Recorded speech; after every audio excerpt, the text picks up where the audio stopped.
daddy. Well, we don't actually live together. That's my sister. Okay. And she lives an hour away, so she lives in Maryland. So actually we're being And I'm in D.C. Now, we consider this incredibly humid for us. And I know for you guys it's probably nice, isn't it? It's actually refreshing, yeah. Yeah, see, we consider this really hot and humid. Okay, guys, come on over to these two photographs. This way.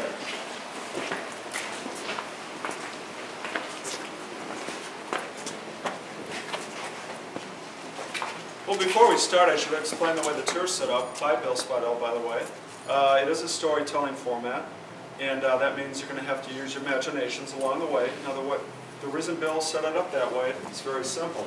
The Great Seattle Fire didn't leave a lot left over. To emphasize that point, this is what it looked like the day after the fire. That's June 7th, 1889. That fire was so destructive and hot, it actually buckled the rails. My point is, there's not much left over, even though we're at the level of the original city. As I tell the stories, you're really going to have to use your imaginations. But along the way, we do have photographs. This is a great way to start the tour. This is what I talked about during the introduction. That's what it looked like downtown before the fire. This photograph dates from 1865, and to put that in perspective, in 1865, you would have been standing right there. Now, the key to the photograph, you can clearly see the tides are starting to come in. Tides would come in twice a day and flood the streets. It wasn't severe, it was ankle to knee deep, but it was enough to make Seattle into a mud puddle twice a day, and it really did make the crappers explode twice a day. But by this time, they had logged out the hills, they had a solution. They went higher with their homes. If you lived on the hills, you were fine. The system was designed to flow down into the bay. Guess where the people that ran our city lived? Up high. Yeah, up. Their crappers didn't explode. That's when nothing got fixed down here. And in case you're wondering, nothing has changed in Seattle. So try to think of this tour as a tale of two cities. We finish with the original city. That's what it looked like dating from 1852. Well, this is what it looked like the day after the fire, June 7th, 1889. They obviously have to start over, and once again the idea was, let's build a new city at least one level up above the tide flats. That's what they did. The new city's been built up, and the original city is now in ruins below, and that's what we're going to walk through. But in the next section, in about a 10-minute segment or so, if I do my job properly, when I explain the reconstruction, this should make perfect sense. But before we go to that spot, any questions, any loose ends I can tie up about the early city? So you guys are comfortable with the whole fact tides were a bad idea to build your city on top of tide flats. But you know what? There is an explanation. A lot of people think, wow, the pioneers were really dumb, weren't they? Not really. As I said, the people that ran the city were up there, and they had no problems with these conditions, and they made money down here. As long as conditions down here didn't interfere with them making money, they were fine with this. Not only that, they knew how to fix this, but they didn't want to spend money to fix it. Well, the fire forced them to spend money. They have to rebuild, and this time they started to use their heads, and the idea to rebuild, not only did it cost money, but they finally used their heads and solved the problems. So I'm going to tell that story in the next section. Follow me, guys.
before I start with the Reconstruction story, I have to assume you're curious about how the fire started. It started about 5 blocks north in a cabinet maker's shop.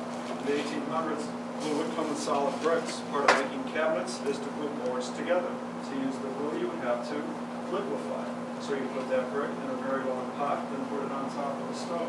Well, on June 6th, 1889, a young cabinet maker's apprentice, a Swedish immigrant by the name of John Back, knocked over one of these boiling glue pots into wood shavings soaked with turpentine. That was bad enough. Then they tried to put a glue fire out with water. That was a mistake. A glue fire is a grease fire. You put water in a grease fire, it's going to spread the fire. There was a set of circumstances that made the fire burn out of control. I'll give you a few of the circumstances. The cabinet maker's shop was next to an ammo dump and a liquor store with a paint shop on top. The fire got off to a good start.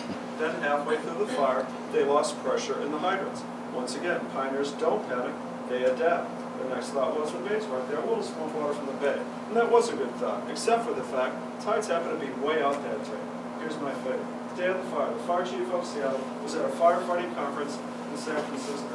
Picked up great ideas at that conference on how to fight this fire, came back after they put the fire out. I think you'll agree there's a certain element of chance here. And once again, most people were pleased by the fire. No one died, and it forced our city fathers to rebuild, rethink, and rebuild. Now, there were 3 problems to solve during the Reconstruction. The first problem, the main one, they were foolish enough to build a city, business area, on top of tide flats at sea level, so they have to make sure the tides stand. And they did. They built seawalls, not 1, but 7. Now, the first seawall was on the waterfront. Gradually, they built 6 more seawalls going up the hills. They worked, those 7 seawalls, push back to keep the tides out, no more flooding. Now, the other problems, well, the business area was too low. Don't build a city at sea level, not very wise. And the hills were too high, literally 200-foot bluffs. They decided to solve both of those problems with one clean stroke. Knock down the hills, bring the dirt down here, use that dirt to raise the low part of town. They used a very interesting technique to lower those hills. They got this idea from gold mining country. It's called hydraulic sluicing. I know that sounds like kind of a complicated or a fancy term, but it's actually a very simple process. They would face very large steam-powered hydraulic hoses to the side of the bluffs, and they would use high pressure from the hoses to gradually erode the cliffside. Then they would sluice the dirt down the hills. Sluicing is more or less channeling or directing the dirt. They would sluice the dirt down the hills and use that dirt to raise the low part of town 15 feet higher than it was before the fire, or 15 feet above sea level. By the way, they came up with the 15-foot mark for a good reason. Extreme high tide in this area, about 12 feet. So they compensated for extreme high tide going 3 feet higher. Sounds pretty good so far, doesn't it? This will change. If you were to analyze every civic project in human history, you'd find a common thread, a clash between public and private interests. That's a huge part of the story. So I'm going to start to visualize the Reconstruction. Now they had to rebuild downtown. They wanted to go higher with everything, so that includes the streets and the sidewalks. The stone wall behind me is half of one of the streets built after the fire. This is half of Occidental Avenue. Now this is the way they built the streets. They would build 2 stone retaining walls on either side of the street. Then they would fill in the middle with debris from the fire and dirt from the hills. Now here's the key. The new street heights are now anywhere from 10 to 30 feet high. 10 feet here at this level, the original tide flat level, but as they gradually went up the hills, they did go higher with the walls. Some of the walls are as high as 30 feet. And a lot of people do ask, why go higher with the walls as you go up the hills? Hydraulic sluicing really is erosion. If you erode the cliffside too much, you're going to lose the integrity of the cliffside. So as they went up the hills, they had to go higher with the stone walls to keep the cliffside intact. Well, it still sounds pretty good, but here's a clash between public and private interests. The merchants had full access to the plan to rebuild. And I want you to think about that. That kind of transparency from government in the 1800s, in my opinion, was extraordinary. Now that I think of it, that kind of transparency from government today would also be extraordinary. Well, my point is, the merchants actually appreciated the fact that the city shared that plan with them, but they did have 2 key questions for the city. Their first question was,